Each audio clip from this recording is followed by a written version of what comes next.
Midnight wrapped Busan in cold silence. The park was empty, the kind of empty that felt wrong, as if the world itself had stepped back and was holding its breath. Streetlights flickered weakly, throwing pale yellow circles onto cracked concrete paths. Then the silence shattered. 3 small figures burst into the open, running barefoot across the frozen ground. Their screams tore through the night, raw, sharp, and full of terror. They were triplets. 3 little girls, no older than 6, racing through the darkness as if something terrible was chasing them. Their feet slapped against the concrete, slipping, stumbling, leaving behind faint red smears. Blood streaked the ground where their skin had torn against the cold stone. Their pink pajamas were shredded, sleeves ripped, fabric hanging loose like it had been grabbed and torn. The thin cloth offered no warmth against the biting October air. Yuna ran in front. She was small, but something fierce burned inside her. Her chest hurt, her legs screamed, and her lungs felt like they were on fire, but she didn't slow down. She couldn't. Every time she glanced back, fear pushed her forward again. "Come on. Come on," she cried, her voice shaking. Behind her, Sori sobbed as she ran. Her breath came out in broken gasps, each one louder than the last. Tears streamed down her cheeks, blurring her vision. She stumbled once, nearly falling, but Yuna grabbed her hand and dragged her upright. Nari, the smallest of the 3, struggled to keep up. Her steps were shorter, weaker. One foot was bleeding badly and she winced with every step. In her tiny fist, she clutched a butterfly-shaped hair clip, squeezing it so hard her knuckles turned white. She didn't know why she held on to it, only that letting go felt impossible. Behind them, a man's voice thundered through the park. "Get back here." The sound froze their blood. The girls screamed louder and ran harder. The playground loomed ahead, rusted swings creaking gently in the wind, a broken slide gleaming under moonlight. The metal structures stretched across the ground like skeletal arms, casting long, sharp shadows that looked like knives waiting to cut them down. Yuna's lungs burned. Her legs shook. But she didn't stop. She couldn't stop. Then she saw him. Near the old stone fountain, where the water hadn't run in years, a man sat alone on a bench. Everything about him whispered danger. He was tall, broad-shouldered, wrapped in a charcoal suit that swallowed the shadows around him. The fabric looked expensive, untouched by dust or fear. A thin scar ran down his left cheek, clean and sharp, like a warning carved into his skin. And his eyes. Even from a distance they caught the light. Ember gold. Bright. Watchful. Wild. Wolf eyes. Yuna didn't think. She didn't hesitate. She made a choice. "Run to him," she screamed. The 3 girls veered sharply, sprinting straight toward the stranger. The man didn't move. He didn't stand or step back or reach out.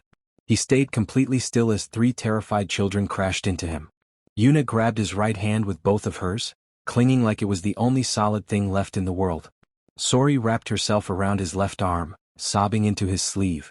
Nari dropped to her knees and hugged his leg, pressing her face against his knee as if he were a wall protecting her from the storm behind them.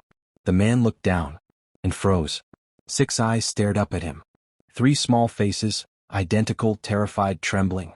And their eyes. Golden brown. Amber flecks catching the light like fire. The exact same eyes as his own. Something in his chest stopped. Footsteps exploded behind them. Derek Holt burst from the trees, his face twisted with rage. His breathing was heavy, uneven, wild. He took 2 steps forward. Then he saw the man. And stopped.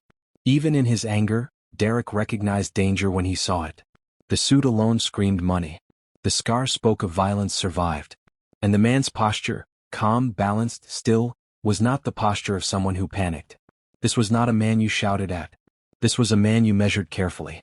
Derek forced a smile onto his face. "Hey, sorry about that," he said, trying to sound relaxed.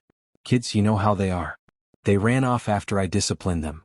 The man on the bench said nothing. Derek swallowed and continued, waving a hand casually. "Children need structure. They don't understand that discipline is for their own good." The night felt colder.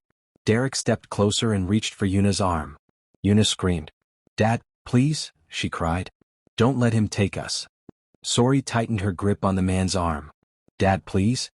Nari sobbed against his leg, her voice barely a whisper. "Dad." The word cut through the air like a blade. "Dad." Everything changed. The scarred man went absolutely still. The park seemed to shrink around them, the shadows pulling closer, the air thick and heavy. Derek's smile cracked. "Girls, that's not funny," he said quickly. "This man is a stranger. The man finally spoke. His voice was quiet. Perfect. Lethal. Your name. 2 words. Soft as silk. Sharp as razors. The night held its breath. Derek Holt tried to breathe like nothing was wrong. He stood a few steps away from the bench, forcing his shoulders to loosen, forcing a smile onto his mouth. His heart was beating too fast, but he hid it behind a polite tone and a calm voice. He knew how to speak like a reasonable man. He had done it his whole life. He knew how to sound like the victim, like the adult, like the one who only wanted what was best. Please, Derek said, lifting his hands slightly as if he meant no harm. I'm sorry about the scene. They're kids. They got upset. They ran. The Korean man did not answer. He sat in the same position, perfectly still, as if the cold didn't touch him. His charcoal suit looked untouched by fear. The scar on his left cheek made him look carved from something harder than flesh. And his eyes, those amber gold eyes, stayed fixed on Derek like a quiet warning. Derek swallowed. He tried again. In my culture, and honestly in most cultures, children need discipline. They need structure. They need to learn consequences. They don't always understand it in the moment, but it's for their own good. The triplets did not move away from the man. Yuna still gripped his right hand with both of hers. Sori clung to his left arm as if it was a rope keeping her from drowning. Nari stayed wrapped around his knee, trembling, her small fist still closed around the butterfly clip. Derek's eyes flicked to their bleeding feet. He forced himself not to react. He forced the friendly smile wider. The scarred man spoke again as calmly as before. Your name. 2 words. No anger. No shouting. Just certainty. Derek felt his throat tighten. He didn't like being ordered. He didn't like being questioned. But something about the man's tone made it clear that refusing would not go well. I'm Derek Holt, he said quickly. I'm American. I live here in Busan. The man didn't nod. Didn't show approval. He only watched. Derek rushed forward with more explanation, trying to control the story before it controlled him. These girls' mother works for me, Derek said. I'm watching them tonight. She had to stay busy, so I agreed to keep them with me. That's all. They misbehaved, I corrected them, and they ran like children do. The scarred man tilted his head slightly, like he was listening to a lie and deciding how patient he felt. He asked one question, quiet and direct. The mother's name. Derek hesitated just long enough to betray himself. Then he forced the answer out smoothly. Elaine Carter. She's family too. Complicated situation, but still family. The man finally moved. He stood up. And when he did, the night changed again. He was taller than Derek expected, and the difference was immediate. Derek had thought he could handle this if he stayed calm. But now, standing face to face with the man, Derek realized he was looking up slightly. The scarred man's posture was controlled, balanced, and dangerously calm, like someone who carried violence the way other people carried breath. Derek's mouth went dry.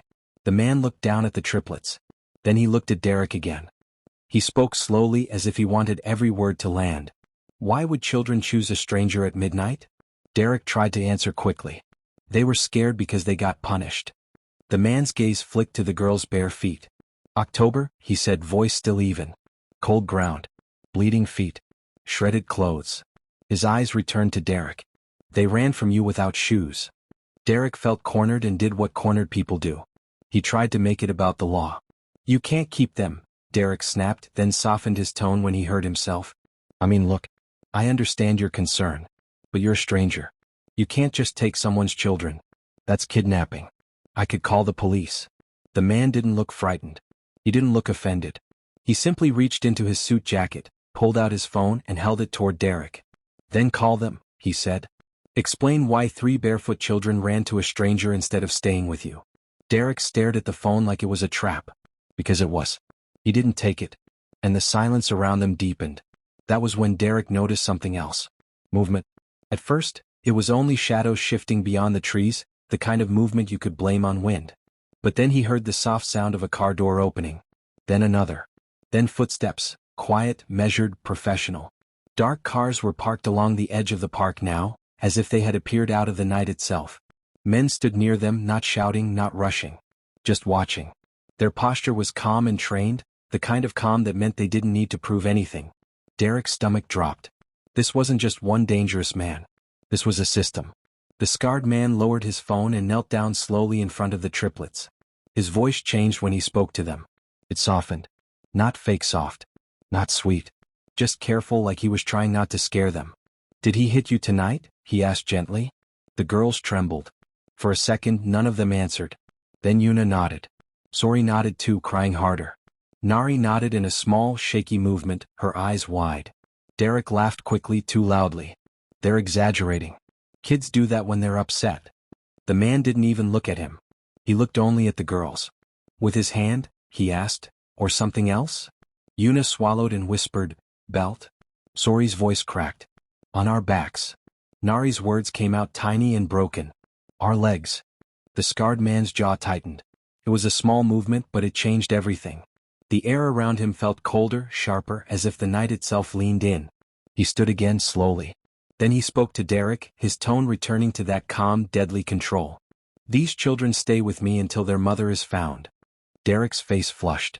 You can't do that. I have rights. I'm there. A man stepped forward from the shadows. He wore a dark coat, his hair neat, his expression blank in the way that meant he was trained not to show fear. His presence added weight to the moment, like a door closing. The scarred man didn't introduce him, but his authority made it clear this was not a random companion. This was a lieutenant.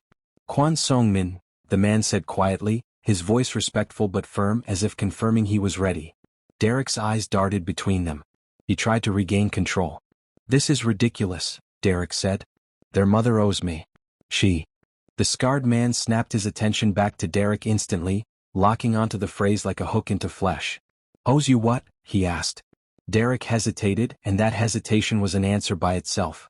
The scarred man didn't let him hide. He spoke again evenly, as if laying out a plan that could not be argued with.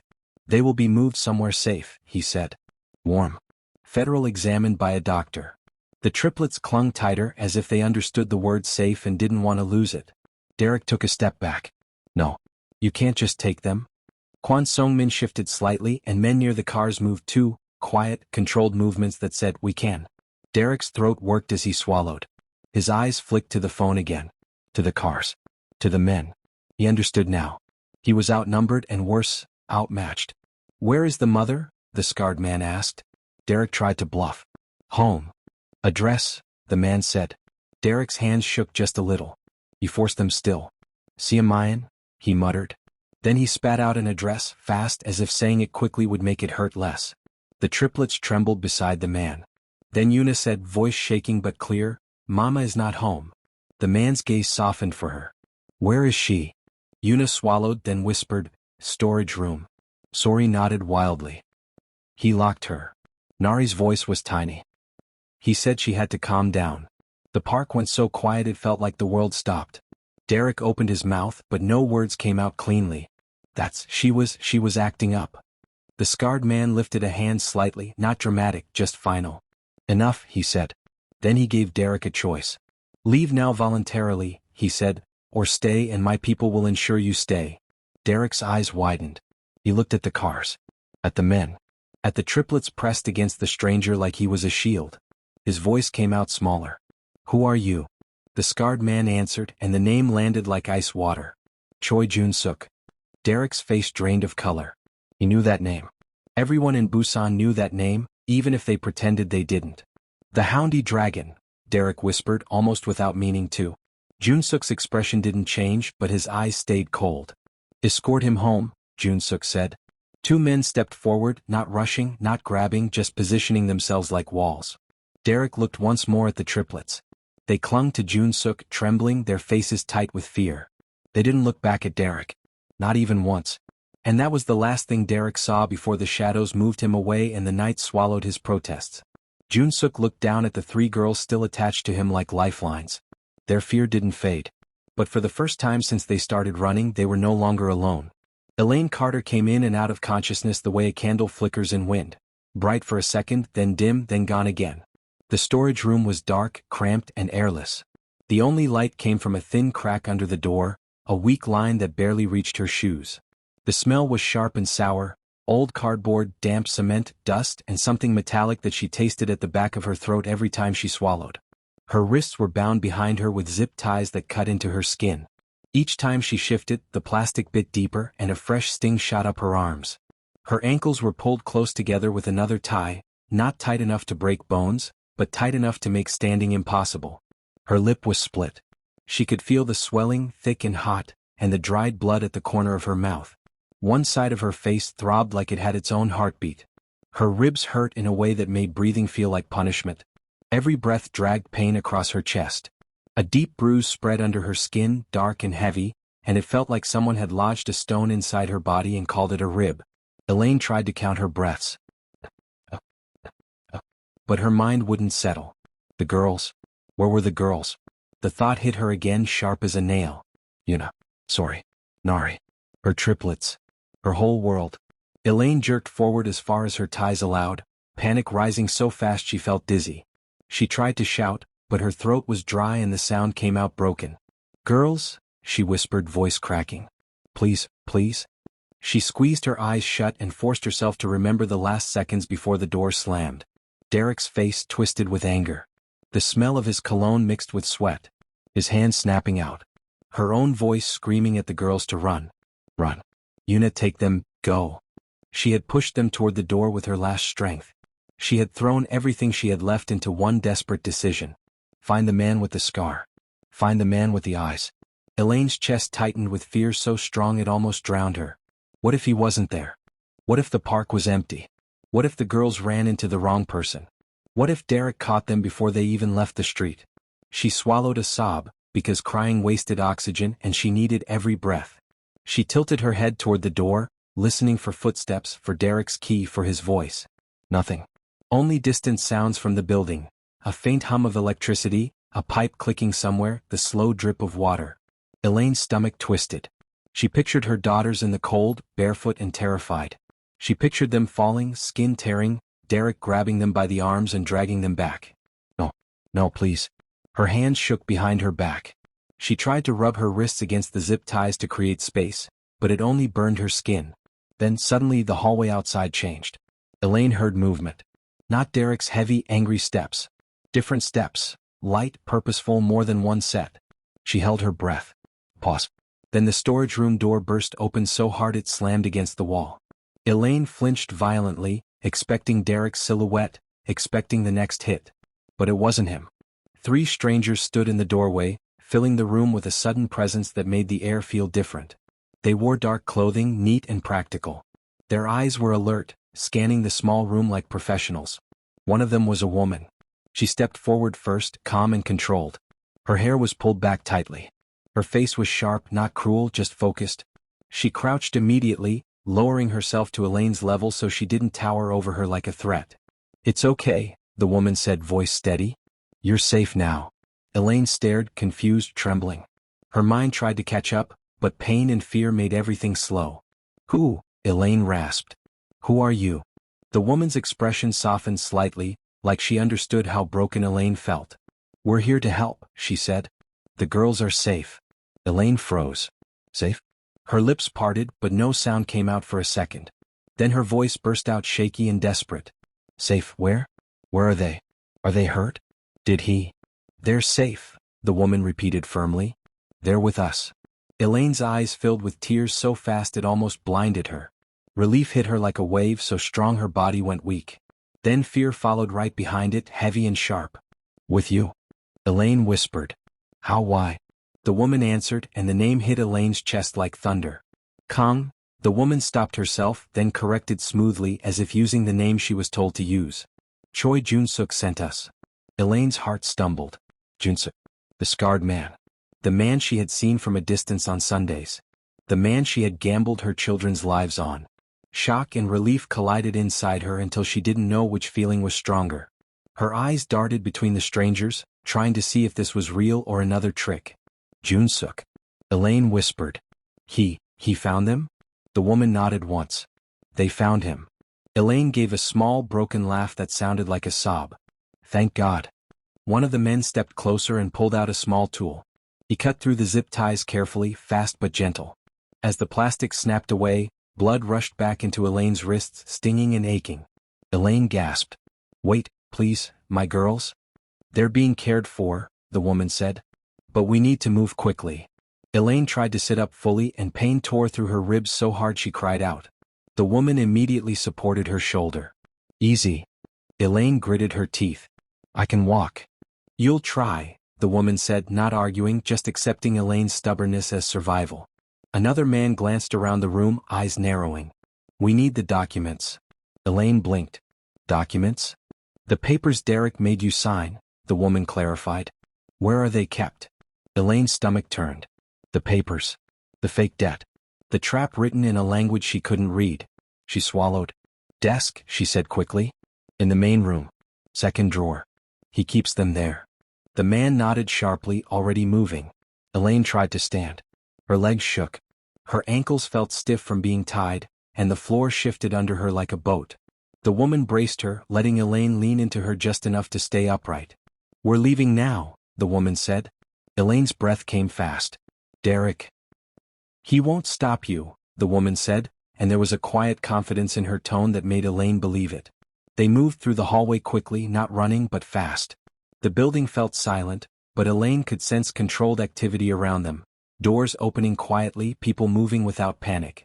Outside, cold air hit Elaine's face and made her shiver hard. A dark car waited nearby. The door opened before they even reached it.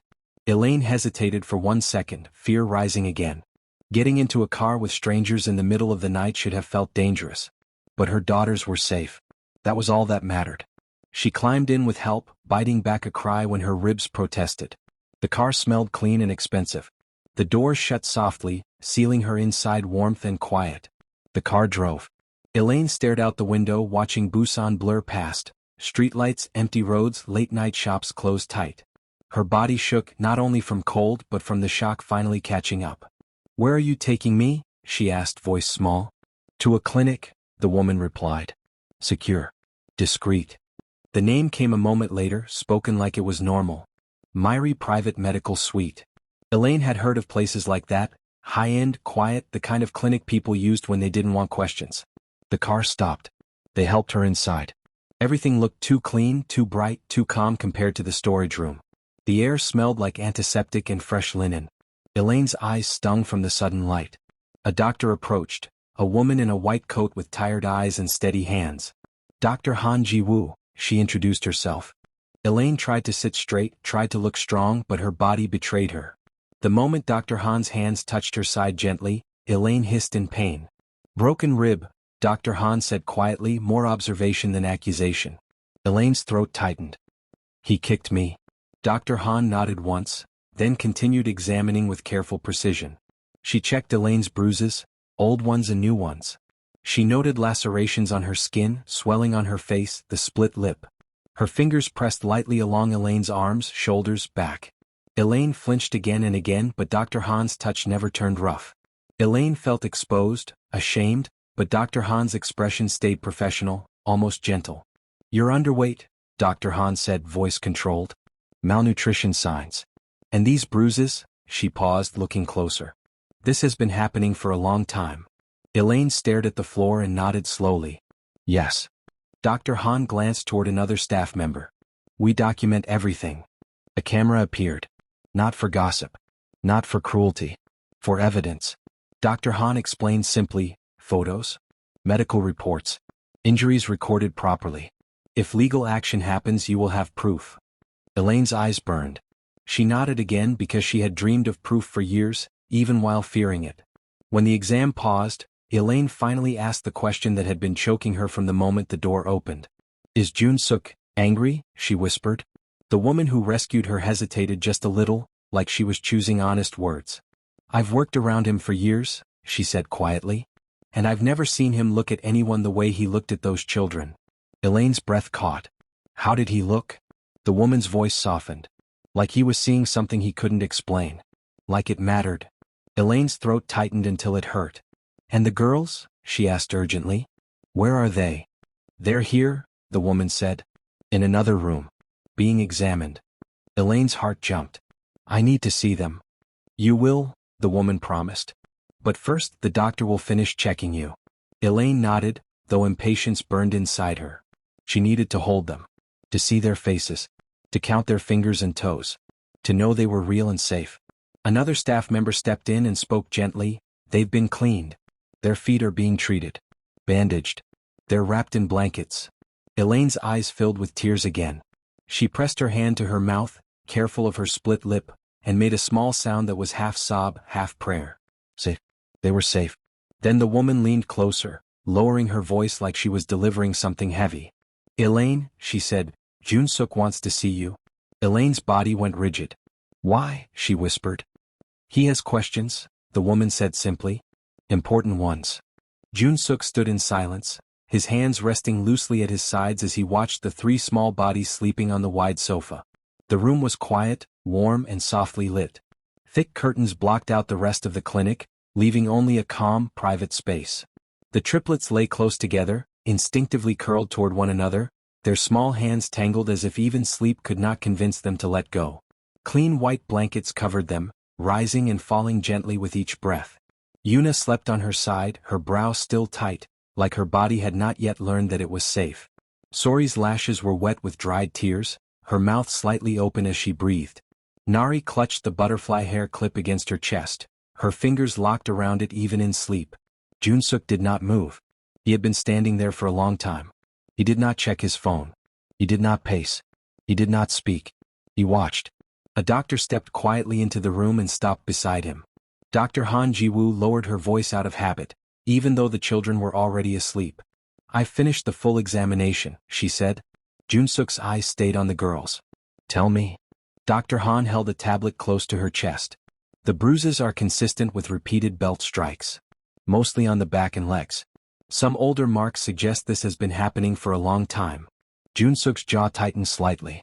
There are signs of long-term stress, Dr. Han continued carefully. Night terrors, shallow sleep patterns, tension even while unconscious. She paused, choosing her next words clearly. There is no evidence of sexual abuse. Something in Jun-suk's chest loosened just a fraction. He nodded once, slow and controlled. Thank you, he said. As Dr. Han stepped back, one of the clinic staff spoke quietly from near the door. They kept calling you Dad, while we were cleaning them. Jun-suk finally looked away from the girls. Did they? He asked. Yes, the staff member replied. They asked if you were coming back. They asked if you were still there. Jun-suk turned his gaze back to the sofa. Dad. His eyes drifted to their faces again, to the way the light caught their irises even in sleep. Golden brown. Amber flecks. Unmistakable. A memory surfaced uninvited. His grandmother's voice, low and serious, telling him stories as a child. Stories about eyes like fire hidden inside gold. Eyes that appeared once every 3 generations. Eyes that marked bloodlines not by name but by sight. He had never seen them on anyone else. Until tonight. Outside the room, Elaine Carter stood frozen in the hallway. Her body ached everywhere. Each breath still hurt, but that pain felt distant compared to the fear curling in her stomach. She stood with her hands folded in front of her, unsure what to do with them, staring at the closed door like it might bite her if she touched it. On the other side of that door stood the man she had spent 7 years trying not to think about. The man with the scar. The man with the eyes. The father of her children. Dr. Han approached her quietly and placed a gentle hand on her arm. Elaine. Elaine flinched slightly, then looked at her. I can't. I don't know what to say. Dr. Han's voice was calm, steady. He's not going to hurt you. Elaine let out a breath that shook. How do you know? Because, Dr. Han said honestly, he's been standing in that room watching your daughters sleep like he's afraid they'll disappear if he blinks. Elaine's eyes filled with tears again. Dr. Han nodded toward the door. Whenever you're ready. Elaine stood there for another long moment. Then she straightened her shoulders, ignoring the pain in her ribs, and reached for the handle. The door opened softly. Jun-suk turned at the sound. For a second neither of them spoke. Their eyes met. The match was immediate and undeniable. The same golden brown. The same amber flecks. Elaine felt her breath leave her chest all at once. Thank you, she said, the words rushing out before fear could stop them. Thank you for saving them. Jun-suk's voice was quiet when he answered. I haven't saved anyone yet. Elaine swallowed. You did. You saved them. He looked back at the sleeping girls. I delayed something, he said. That's all. And now I need answers. Elaine nodded slowly. She had expected that. Jun-suk faced her fully. His posture was calm, but there was tension beneath it like something tightly controlled. Have we met before? He asked. Elaine's heart stumbled. Yes, she said. Her voice shook but she didn't look away. We have. His gaze sharpened. Where? A cellar, Elaine replied. In Siamine. 7 years ago. The room felt smaller. Jun-suk's eyes narrowed slightly. You were the woman. Elaine nodded. You were bleeding. Shot. You could barely stand. His memory filled in without effort. The damp air. Concrete walls. Pain so sharp it blurred the world. A woman's hands steady despite fear. You hid me, he said quietly. Yes. You stitched my side, he continued, his voice slower now. With dental floss. Elaine let out a small broken laugh. And vodka. It was all I had. He remembered the sting. The way she didn't hesitate. The way her hands shook only after it was over. You kissed me, he said. Elaine's face warmed. Yes. Silence stretched between them, thick with memory. Elaine took a breath. 2 months later, I found out I was pregnant. Jun-suk's chest tightened. Triplets, she added softly. His gaze snapped back to the sofa. The timing. The eyes. The numbers aligned in his head without effort. Elaine watched his face change, watched the realization settle in layers. Calculation. Something deeper she couldn't name. I looked for you, she said quickly. I did. For months. But Derek watched me all the time. I didn't even know your name. And then you vanished. Jun-suk didn't speak. I thought you were dead, Elaine continued. Until I started seeing you in the park. Sundays. Sitting alone. His eyes flicked to her. You saw me? Yes. For months. I wanted to talk to you, but I was afraid. Afraid of what? That you wouldn't remember me. That you'd think I was lying. That you'd think I was trying to trap you. Her voice broke. Or that you wouldn't care. Jun-suk looked back at the children. Why did you tell them to find me tonight? He asked. Elaine swallowed hard. Because I had no one else. She clenched her hands together. Derek was getting worse. The threats. The beatings. And the way he talked about their eyes. Jun-suk's head lifted slightly. What about their eyes? He said they were special, Elaine said. That people would pay for children who looked like that. He started using words like opportunity. Investment. Her voice dropped. I know what traffickers sound like. I knew where it was going. Jun-suk's expression hardened. He talked about how useful they could be, Elaine continued. How mixed children were valuable. How their eyes made them rare. She looked down at the floor. So I gambled everything on you. On the hope that if my daughters ran to a man who looked like them, he wouldn't turn them away. Jun-suk was silent for a long moment. Then he spoke, his voice lower than before. Tell me about Derek, he said. From the beginning. Elaine sat slowly, carefully, as if her body might break if she moved the wrong way. The pain in her ribs reminded her of every breath, but she forced herself to speak anyway. Jun-suk stood nearby, listening without interrupting, his attention fixed on her in a way that felt heavy and unavoidable. Derek is my uncle, Elaine began quietly. My father's older brother. Her hands trembled slightly in her lap. When I was 12, my parents died in a car accident. One day they were there, the next day they were gone. I didn't have anyone else. Derek came to the funeral. He cried. He hugged me. He said family takes care of family. She let out a slow breath. I believed him. Jun-suk said nothing. He told me he had a business opportunity in Korea, Elaine continued. He said he could give me a home, a future, a chance to start over. I was a child. I didn't know how the world worked. I didn't know how to question an adult who said he was saving me. She swallowed. So I went with him. At first, she explained, things did not look like a prison. Derek gave her a room. Food. Clothes. He spoke kindly in front of others. But slowly the rules began. He said I should help around the house, Elaine said. Cleaning. Cooking. Laundry. He called it contribution. Said it was normal. Then the work increased. More cleaning. Longer hours. Errands. No rest. No complaints allowed. And he kept score, she said. Always reminding me how much it cost to feed me. To house me. To clothe me. He'd laugh and say things like, you eat well, Elaine. That's another 1,001 on your tab. Her voice hardened. At first I thought he was joking. He wasn't. Jun-suk's eyes darkened, but he stayed silent. When I turned 18, Elaine said, he sat me down with papers. They were in Korean. I couldn't read them. He told me they were work documents. That I was officially agreeing to work for him so I could pay back everything he spent raising me. She shook her head slowly. He said the debt was 50 million won. Plus interest. Jun-suk's jaw tightened. I told him that was impossible, Elaine said. He smiled and said family helps family. He said if I didn't sign I could leave. But I had no money. No education. No legal status on my own. And he reminded me that I owed him my life. Her fingers curled inward. So I signed. The room felt colder. That paper, Elaine continued, turned my life into something I couldn't escape. Every meal. Every bed. Every breath became part of what I owed him. He made sure I understood that. She paused, then lifted her eyes to Jun-suk. And then there was you. Jun-suk did not look away. That night in the cellar, Elaine said softly, was the first time I felt like a person again. Not property. Not debt. Just human. Her voice wavered. You were hurt. You needed help. And for once I wasn't being used. I was choosing. She took a breath. That was my first time. My only time. Silence stretched between them. When Derek found out I was pregnant, Elaine continued, he was furious. He screamed. He called me ruined. He said no one would want damaged goods. Her hands clenched. Then the doctor told him it was triplets. Her eyes lifted again. That's when his anger changed. Jun-suk tilted his head slightly. He stopped yelling, Elaine said. He started thinking. Calculating. He began spending time online. Reading. Researching. She swallowed.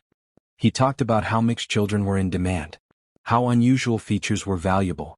He used words like opportunity. Like investment. Her voice dropped. He never said the word trafficking. He didn't have to. I understood. Elaine shook her head slowly. When I told him no, when I told him I would never let him use my children, he started hitting me. Her eyes burned. The beatings got worse. The threats got louder. He told me no one would help a black woman with 3 children. That the law wouldn't care. That I was lucky he kept us at all. Jun-suk's hands curled slightly at his sides. He called my daughters bastards, Elaine said. Over and over. He told them they were mistakes. That they had no father. That their mother was worthless. Her voice cracked. And they believed him. She wiped her eyes quickly. They started apologizing for existing. Asking what they did wrong just by being born. Jun-suk exhaled slowly. I believe you, he said quietly. Elaine looked up startled. I believe the evidence, he continued. Barefoot children running at midnight. A woman locked in a storage room. Medical proof of long-term abuse. And a debt that exists only because someone needed control. Her shoulders sagged slightly, relief breaking through fear. Then Jun-suk asked the question that had been hanging between them since the park. Are they mine? Elaine did not hesitate. Yes, she said. You're the only man I've ever been with. That night. Those girls are yours. Jun-suk closed his eyes for a brief moment. When he opened them, his expression was calm again, but something underneath had shifted. Then I need proof, he said. Proof that cannot be challenged. Not for me alone, but for their protection. Elaine nodded. A DNA test. Yes. Dr. Han entered quietly, already prepared. She explained the process in simple terms. Cheek swabs for the girls. A blood draw for Jun-suk. Elaine watched as Dr. Han worked gently, careful not to wake the children fully. Yuna stirred slightly but relaxed when Elaine touched her hand. Sori sighed in her sleep. Nari never let go of the butterfly clip. Jun-suk did not flinch when the needle pierced his skin. Results in 6 hours, Dr. Han said calmly. Jun-suk nodded. Thank you. When they were alone again, Elaine's fear returned quietly. And if somehow they're not yours? She asked. Jun-suk looked at her steadily. Even if they are not mine by blood, he said, they chose me. They ran to me. That matters. Elaine's eyes filled with tears again. And Derek? She asked. He is being watched, Jun-suk replied. He will not reach you. They were shown to secure rooms within the clinic. Clean. Warm. Safe. Elaine lay back carefully, exhaustion crashing over her now that she could finally breathe. Through the wall she could hear soft sounds. Her daughters shifting in their sleep. For the first time in years, Elaine closed her eyes without fear of the door opening behind her. At 6:47 a.m., the clinic was quiet in the way only early morning can be. The hallways of Myri private medical suite smelled faintly of disinfectant and clean linen. The lights were low, softened for patients who were sleeping. Outside the windows, Busan was beginning to wake up, gray sky, distant traffic, the first signs of morning life. Jun-suk was not asleep. He sat alone in a private study room that belonged to the clinic's director, a small space designed for confidential conversations. A dark wooden desk faced a wide window. A single lamp cast a warm circle of light over the surface. Everything else was shadow. He kept his phone on the desk in front of him. He stared at it as if looking hard enough could change what was about to happen. Every few seconds, his eyes drifted toward the door, toward the hallway where his daughters slept behind guarded doors. He could still see them in his mind, 3 small bodies curled together, bandaged feet, blankets pulled up to their chins, eyes that matched his even when closed. He had told himself he needed proof for legal reasons. That was true. But he also knew something else. He needed proof because part of him was afraid. Afraid that if he believed too fully before the result came, the world would punish him for it. Afraid that he would open a door inside himself and find nothing behind it but regret. The phone buzzed. Jun-suk's hand moved instantly, as if his body had been waiting for permission. He answered without speaking his name. Dr. Han Jiwoo's voice came through steady and professional, but he could hear a softness in it too, the way people speak when they know they are delivering something that will change a life. The results are back, she said. Jun-suk held his breath. Tell me. 99.9% probability of paternity, Dr. Han said clearly. All 3 girls. Yuna, Sori, and Nari are your biological daughters. For a moment, Jun-suk did not move. The words landed, and his mind understood them immediately, but his body reacted slower, like it needed time to catch up. His chest tightened. His throat closed. The room blurred around the edges. He had daughters. 3 of them. Alive. Real. A sharp grief stabbed through him, so sudden and deep it felt like a physical wound. Not only grief for what they had suffered, but grief for the years he had missed. 6 birthdays. 6 winters. 6 summers. First words. First steps. First days they cried and looked for someone who wasn't there. His hand pressed flat to the desk. His fingers trembled once, then steadied. He let out a slow breath, controlled, careful. Thank you, he said quietly. Are you all right? Dr. Han asked. Jun-suk's eyes closed for half a second. No, he admitted, voice low. But I will be. He ended the call. The silence returned, thicker than before. Jun-suk stared at the wall, then at the desk, then at his own hands. He expected anger to rise first, something violent and hot. But what came first was something colder and heavier. Responsibility. If those children were his, then everything changed. Every threat became personal. Every bruise became a debt. Every tear became a reason. He stood up slowly and walked to a small safe built into the wall behind the desk. It was hidden behind a framed print that looked harmless, like decoration. Jun-suk removed it, entered a code, and the safe clicked open. Inside were neatly arranged files. He pulled out one folder and laid it on the desk. The label on the front was simple. Derek Holt. Jun-suk opened it. The pages inside were fresh, printed overnight. Songmin's work. Clean, organized, thorough. Jun-suk's eyes moved over the evidence without emotion, but something in him grew sharper with each line. Fraudulent contract. Papers written in Korean, signed under coercion by a young woman who couldn't read them. Forced servitude. Years of work demanded under false debt, movement restricted, threats used as control. Abuse history. Witness details, patterns, dates, injuries that matched Elaine's medical records. Trafficking contacts. Phone numbers, emails, names connected to suspicious networks. Negotiation trails. Messages and records that suggested planning, preparation, and intent. Jun-suk read everything. He didn't rush. He didn't skip. He absorbed it the way a judge absorbs evidence before sentencing. When he finished the first pass, he didn't close the file. He sat back, eyes fixed on the folder, and let the facts settle. Then he picked up his phone. The first call went to a legal contact. Short. Direct. No wasted words. Jun-suk did not explain emotions. He explained what needed to be done. The next call went to another lawyer, one who handled international issues and enforcement strategies. Then another call to a discreet investigator who could connect official steps with unofficial realities. Then one more call, to a person who could open doors with the right questions and close them with the right pressure. Each conversation was brief, clean, controlled. Jun-suk spoke like someone stacking bricks. One call placed one brick. Another call placed the next. He was building something solid and unavoidable. By the time he finished, the sun had lifted slightly higher outside the window. Morning light washed over the edge of the desk. Jun-suk set down his phone and stared out at the city for a long moment. Busan looked normal. That was the strange part. Traffic moved. People lived. The world continued like nothing had happened. But inside Jun-suk, a line had been crossed. He turned back to the folder. His eyes dropped to a section labeled, Next Steps. He reached for his phone again and called Songmin. Songmin answered quickly. Sir. Jun-suk's voice was calm. Bring Derek Holt to the private secondary location. There was a brief pause. Understood. No witnesses, Jun-suk added.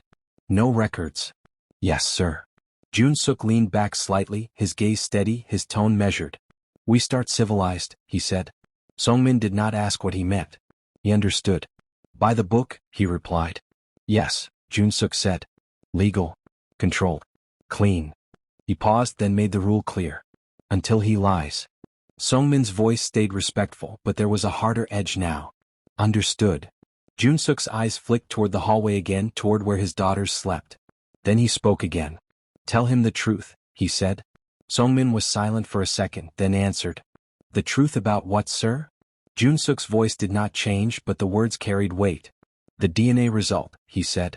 Tell him the girls are my daughters. Yes, sir. Jun-suk ended the call. He sat in silence again, but this silence was different now. It wasn't uncertainty. It wasn't fear. It was preparation. He opened the file again, reading details a second time, as if memorizing every crime, every lie, every signature, every trace Derek had left behind. The morning continued to brighten outside. Inside, Jun-suk's mind was already moving ahead, calculating outcomes, planning pressure points, building a path that would not allow Derek Holt to escape. Somewhere in Busan, Derek was still breathing as if the world belonged to him. He didn't know that the proof had arrived. He didn't know that the truth had a time stamp, 6:47 a.m., and that the moment those results came in, his life started collapsing. Jun-suk closed the folder carefully, like a man placing a final lid on something dangerous. Then he stood.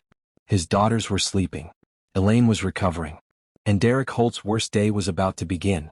The container warehouse sat far from the main roads, hidden behind stacks of rusted metal and abandoned shipping crates. No signs marked the place. No lights glowed outside. Only the faint hum of distant traffic reminded anyone that Busan still existed beyond these walls. Inside, the air was cold and stale. Derek Holt sat in a metal chair bolted to the concrete floor. His wrists were bound behind him with plastic restraints, tight enough to bite but not enough to break skin. His ankles were secured to the chair legs. A single overhead bulb cast a harsh white circle of light, leaving the corners of the warehouse swallowed by shadow. He had been there for 2 hours. No one spoke to him. No one explained anything. The silence pressed down harder than shouting ever could. Every minute stretched until Derek lost track of time. His thoughts raced, then circled, then began to turn against him. He replayed the park again and again, the scarred man, the cars, the way the children had clung to him like Derek no longer existed. Sweat dampened Derek's collar despite the cold. His jaw ached from clenching. Every sound, a distant metal creak, a faint echo, made his pulse spike. Then the door opened. Footsteps echoed across the concrete floor, slow and measured. Jun-suk entered alone. No guards followed him. No weapons were visible. He wore the same charcoal suit, unwrinkled, immaculate, as if this place had no power to touch him. In his hand was a slim folder. He closed the door behind him and walked forward without hurry. Derek lifted his head, his mouth suddenly dry. Jun-suk stopped a few feet away and sat down across from him on a plain metal chair. He placed the folder on the table between them but did not open it. For a moment he simply looked at Derek. Not with anger. With assessment. Do you know why you're here? Jun-suk asked calmly. Derek swallowed. The children. I told you I can explain. Jun-suk lifted one hand slightly. Before you explain, he said, there is something you need to know. He opened the folder and pulled out a single document. The DNA results came back this morning, he said. The 3 girls, Yuna, Sori, and Nari, are my biological daughters. The words landed like a physical blow. Derek froze. His face drained of color. His mouth opened but no sound came out. Jun-suk watched the reaction without blinking. 6 years, Jun-suk continued evenly. 6 years of abuse. 6 years of fear. 6 years of planning. Derek shook his head weakly. I didn't know. I swear, I didn't know they were yours. Jun-suk leaned forward slightly. If you had known, he said, you would have been more careful. But you would not have stopped. Derek's breathing grew uneven. You locked their mother in a storage room, Jun-suk said. You beat the children with a belt. You prepared them for sale. I wasn't going to sell them, Derek blurted. That's not what it looks like. Jun-suk opened the folder and slid a document across the table. This, he said, is the contract you forced Elaine Carter to sign. Derek glanced at it, then away. My lawyers reviewed it last night, Jun-suk continued. It is void under Korean law. Derek laughed weakly. That's not true. She agreed. Jun-suk's voice stayed calm. You cannot create debt for raising a minor. You cannot charge interest rates that exceed legal limits. You cannot force someone to sign a contract they cannot read. And you cannot bind a child into servitude. He paused. Every part of that contract is illegal. Derek's shoulders sagged. Jun-suk pulled out another document. Medical records, he said. Broken rib. Bruising in various stages of healing. Malnutrition. Evidence of long-term physical abuse. Derek's voice rose. She was difficult. I had to discipline her. Jun-suk's eyes hardened slightly. Discipline, he repeated. You use that word often. He set the document down. Now explain this, Jun-suk said, pulling out printed messages and laying them out one by one. Derek stared. These are communications between you and known trafficking intermediaries, Jun-suk said. You discussed unique inventory. You discussed prices. You discussed preparation and placement. Derek's breathing quickened. They're out of context, he said quickly. I was just asking questions. Jun-suk pointed to a highlighted line. 10 million per child, he said. Your words. Derek's head dropped. You priced my daughters, Jun-suk said quietly. Silence filled the warehouse. Derek's voice cracked. You don't understand. Triplets are expensive. I fed them. I housed them. I sacrificed everything. Jun-suk stood. The movement was slow, controlled, and terrifying. You did not sacrifice, he said. You invested. He walked a few steps, then turned back. And this is not your first time. Derek looked up sharply. What? Jun-suk opened another section of the folder. Over the past 16 years, he said, 12 children have gone missing after being placed in your care. Derek shook his head violently. That's not, those were accidents. Jun-suk continued. Different families. Similar circumstances. Desperation. Trust. He looked directly at Derek. This was a pattern. Derek's lips trembled. You can't prove that. Jun-suk's voice remained steady. I don't need to prove everything. I only need to prove enough. He stepped closer. And what you did to my daughters is already enough. Derek's breathing broke into shallow gasps. Sweat rolled down his temple. Jun-suk returned to his chair and sat down again, as if the moment required calm rather than force. This is how this will proceed, he said. You will answer my questions. You will tell the truth. Derek shook his head weakly. They'll kill me if I talk. Jun-suk tilted his head slightly. Perhaps, he said. But if you don't, you won't leave this room alive. Derek stared at him, terror finally breaking through denial. Jun-suk's eyes were cold, precise, and unwavering. We begin, he said, with the first child. Derek closed his eyes, his body trembling, the weight of years of hidden crimes pressing down on him as the silence closed in again. Jun-suk did not raise his voice. He didn't need to. The warehouse already felt like a closed fist. The harsh overhead light made Derek's face look pale and sweaty, and the shadows around them made the room feel even smaller than it was. Derek sat bound in the chair, breathing in short, frightened bursts, trying to hold on to the last pieces of his excuses. Jun-suk opened the folder again. This section was thicker than the others. He placed it on the table and spread the contents out slowly, like he was laying cards down in a game Derek had already lost. These are missing children, Jun-suk said quietly. Derek stared at the papers and shook his head once, weakly. No. Those aren't. Jun-suk ignored the denial and continued, calm as stone. 16 years, he said. That's how long this goes back. He slid the first file toward Derek. A photo of a little girl, smiling in a school uniform. A name typed neatly beneath it. An age. A date. Derek's eyes flicked over it in a way like it burned him. Jun-suk slid another file. Then another. Faces. Small faces. Some smiling. Some serious. Some missing teeth. Some holding toys. Every file had the same type of information. Name, age, last known location, and a statement from the family. And the same pattern in the final line. Last seen with Derek Holt. Jun-suk's voice remained steady. In each case, he said, you told the parents the child ran away. You told them children are unpredictable. You told them the police wouldn't find anything because children disappear all the time. Derek's mouth opened but no sound came out. Jun-suk leaned forward slightly and tapped one of the pages. This child, he said, was 7. You said she ran away after an argument. He tapped another. These twins were 8. You said they wandered off during a trip. Another tap. This boy was 6. You said he got lost in a crowded area. Junsook's eyes lifted to Derek. 16 years, he repeated. And you kept using the same story. Derek's breathing shook. You don't understand. People blame me because I'm the one who helps. I'm the one who takes them in. I'm the one. Stop, Junsook said quietly. The single word cut through Derek's excuses like a blade. Junsook's expression did not change, but the air in the room felt colder. Here is your choice, he said. Total truth or we stop being polite. Derek blinked rapidly. What does that mean? Junsook tilted his head slightly. It means you tell me everything voluntarily, or my people will take the information from you in ways you won't enjoy. Derek's body tensed. You said civilized. Junsook's voice stayed calm. Civilized is a reward for honesty. Derek swallowed hard. Sweat ran down the side of his face. His eyes darted to the door as if he could still escape. He couldn't.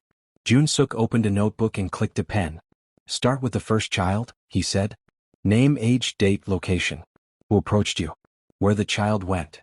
Derek's lips trembled. I don't remember everything. Junsook did not move. You will. Derek's eyes squeezed shut for a moment. When he opened them, something inside him had cracked. His voice came out rough like sandpaper. The first one, he whispered. It was a family who owed money. Junsook's pen hovered. Where? In Busan, Derek said quickly. They were immigrants. Struggling. The father borrowed money from me and couldn't pay it back. Junsook wrote. And the child? He asked. A girl, Derek said. 7 years old. Junsook's gaze sharpened. Name. Derek hesitated. His throat bobbed. Hannah Kim. Junsook wrote it down carefully, then looked up. Date. Derek swallowed. August. 16 years ago. Junsook's pen moved again. Continue, he said. Derek's shoulders shook. They said they'd pay me back. They begged for time. Then the mother said, she said I could take Hannah for a while. Just until they caught up. She said she'd work it off. She said Hannah could help around my house. Junsook's eyes turned colder. A child. Derek flinched. At first I didn't think it was that bad. They offered her. They were desperate. Junsook's pen stopped. And then? Derek licked his lips. Then a man approached me. He said he knew people who paid for children. He said he could connect me with buyers. I didn't understand at first. Then he told me the price. Junsook's jaw tightened. How much? 10 million won, Derek whispered. Junsook wrote the number down. And you accepted, Junsook said. Derek's eyes filled with panic. Yes, I did. I told myself they'd already given her away. I told myself I was just moving her somewhere better. Junsook did not react to the excuse. Where did she go? Derek's voice dropped. Cambodia. Junsook's pen pressed harder into the page. Buyer's name. I didn't know his real name, Derek said quickly. I only knew what the middleman called him.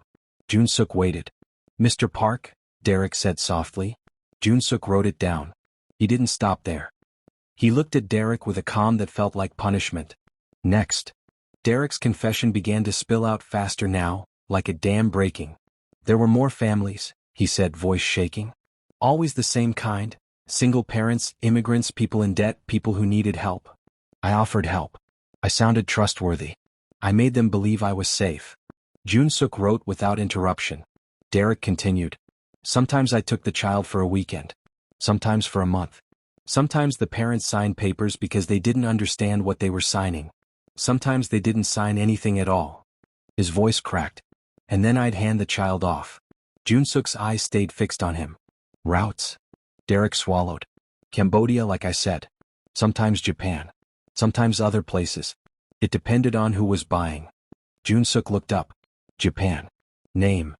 Derek's breathing stuttered. Matsuda. Junsook wrote it down. What kind of buyer was Matsuda? Junsook asked. I don't know exactly, Derek said quickly. Entertainment. Agencies. Connections. He always said it was legal. He always said the kids would be stars. Junsook's pen scratched across the paper. Derek's voice grew smaller. I stopped asking questions because I didn't want answers. Junsook leaned forward. And my daughters. Derek flinched hard. What was your plan for Yuna, Sori, and Nari? Junsuk asked. Derek's eyes darted away. I told you I wasn't. Junsuk's voice stayed quiet, but it carried steel. Don't lie. Derek's face crumpled. I was preparing them, he whispered. Junsuk's gaze did not soften. How? Training, Derek admitted. Breaking them down. Teaching them to obey. Teaching them not to cry. Making them easier to move. Junsuk's hand tightened around the pen until his knuckles whitened. Derek rushed on, panicked. It wasn't personal. It was business. I had to make sure they wouldn't scream in public or fight. I had to make sure they would do what they were told. Junsuk stared at him like he was looking at something rotten. Derek's voice dropped even lower. There was a buyer overseas. Junsuk's eyes narrowed. Where? Kuala Lumpur, Derek whispered. Junsuk wrote it down. He paid deposits, Derek added quickly. 5 million won each. 15 million total. He wanted delivery next month. Junsuk's pen paused. Next month, he repeated softly. Derek nodded, trembling. Yes. Junsuk set the pen down carefully. Now I want everything, he said. Every contact. Every buyer. Every middleman. Every account. Every bank trail. Every message. Every transaction record. Derek shook his head, panic flashing. If I give you everything, they'll kill me. Junsuk's eyes were empty. That is not my concern. Derek's breathing turned into desperate gasps. His shoulders shook as if his body was trying to reject what he had done. Junsuk waited in silence. The quiet became unbearable. Finally, Derek broke. Okay, he whispered. Okay. I'll give you everything. His voice cracked into something pathetic. Names, numbers, accounts. All of it. I'll tell you everything I know. Just don't. He stopped because he realized he didn't have the right to ask for mercy. Junsuk picked up his pen again. Start, he said calmly. And don't leave anything out. Junsuk sat across from Derek Holt in the same cold warehouse, the same harsh light above them, the same silence pressing in from the corners. Derek's voice had gone hoarse from hours of talking. His eyes were red. His face looked smaller than it had looked in the park, smaller than it had looked when he thought he was in control. Junsuk did not look tired. He looked finished with excuses. He opened his phone and turned the screen so Derek could see. This, Junsuk said calmly, is your bank account. Derek leaned forward as far as his restraints allowed, blinking hard. Numbers stared back at him. Zeros. Derek's mouth opened. That's not. Junsuk swiped once, then again, showing multiple accounts, multiple balances. All empty. Every account you used, Junsuk said, every place you stored money, every path you tried to hide behind, gone. Derek's breathing hitched. You can't do that. I can, Junsuk replied, voice even. And I did. Derek's eyes darted wildly. Where did it go? Junsuk's answer was clean and cold. Seized. Redirected. He swiped again and showed a list of transfers. Victim support funds, he said. Shelters. Legal defense for trafficking survivors. Medical care programs. Anti-trafficking organizations. Derek shook his head hard, panic spilling out of him. No, you don't understand. That money, Junsuk interrupted, was paid in blood. Derek's chest rose and fell too fast. It's mine. I earned it. Junsuk's eyes did not change. You stole children. You sold them. You called it earning. He paused and added, it is not yours anymore. Derek's lips trembled. So you're just taking everything? Junsuk tilted his head slightly. Everything you used as power. He tapped his screen again and turned it so Derek could read the next document. This is your property deed, Junsuk said. Derek stared. His eyes widened. What is that? It was your apartment, Junsuk replied. Past tense. Derek's voice broke. You didn't? Junsuk kept going, calm as if listing facts in court. It has been transferred, he said, to Elaine Carter. Derek's face twisted with disbelief. That's illegal. Junsuk's expression stayed flat. Human trafficking is illegal. Fraud is illegal. Child abuse is illegal. He let the words sit there, then added, you do not get to argue morality with me. Derek's shoulders shook. He looked down at his bound hands like he could still fight his way out through force. You can't strip me like this, Derek said, voice cracking. I have rights. Junsuk leaned forward slightly. You stripped the child of her life. Derek swallowed hard. Elaine is nothing without me. Junsuk's voice turned even colder. She was everything while you tried to make her nothing. Jun-suk placed the phone down on the table and opened his folder one last time. He pulled out a printed confirmation sheet and set it where Derek could see. I also sent the network information, Jun-suk said, to multiple law enforcement bodies. Derek's eyes flicked across the page. His breathing turned sharp. Jun-suk continued, listing without drama, like he was reading an address. Domestic enforcement, he said. International partners. Anti-trafficking NGOs that coordinate investigations. Your contacts. Your buyers. Your middlemen. Derek's face turned white. You sent it to all of them? Yes, Jun-suk replied. Investigations are already moving. Derek started shaking harder now, full body tremors. They'll kill me, he whispered. Jun-suk looked at him without sympathy. Probably. Derek snapped his head up. What do you mean probably? You can't just say that. Jun-suk's voice stayed calm. You chose to work with predators. You fed them. You protected them. Now you're afraid of them. Derek's eyes filled with raw terror. I did what I had to do. Jun-suk cut him off. No. You did what you wanted to do. Derek's breathing came in panicked bursts. If they think I talk, they'll come for me. They'll come for me in prison. They'll. Jun-suk's gaze remained steady. Not my problem. Derek made a broken sound, half sob, half plea. Please. Please. I gave you everything. I cooperated. I did what you wanted. Jun-suk nodded slightly. And because you cooperated, we stayed civilized. Derek clung to the word. Civilized? Yes. You said civilized. Jun-suk's tone stayed controlled. Civilized means you face consequences in public. Derek blinked fast. What? Jun-suk's eyes narrowed. You do not disappear. You do not restart somewhere else. You do not pick a new city and pretend you are a new man. Derek's voice rose, desperate. I can change. I can leave. I can. Jun-suk shook his head once. You will face trial. Derek's lips parted. Trial? In court, Jun-suk said. With evidence. With records. With your own confession. With the families who lost their children. With the truth spoken out loud. Derek looked like he might be sick. You don't understand, he whispered. If it's public, everyone will know. Jun-suk's voice was quiet and final. Good. Derek started to cry openly now, humiliation mixing with fear. Please, please. Jun-suk stood. He did not slam the table. He did not shout. He simply walked to the warehouse door. Derek froze, watching. Jun-suk placed his hand on the handle and opened it. 2 uniformed police officers stood outside. Real police. Not shadows in suits. Not men who moved like silent warnings. Actual law enforcement. One officer stepped forward, eyes scanning Derek, then Jun-suk, then the scene. Derek Holt, the officer said, voice firm, you are under arrest for human trafficking, fraud, child abuse, and conspiracy to commit human trafficking. Derek's face twisted in sudden horror. No, wait. The officer continued, steady and practiced. You have the right to remain silent. Anything you say can and will be used against you in a court of law. Derek erupted into screaming. He thrashed against the restraints, jerking his shoulders and twisting his torso. His chair rattled against the floor bolts. No. Please. You can't. I didn't. This isn't. The officers moved in, efficient, controlled. They cut the restraints and replaced them with handcuffs. Derek tried to pull away. He begged. He shouted. He cried. Jun-suk. Please, I cooperated.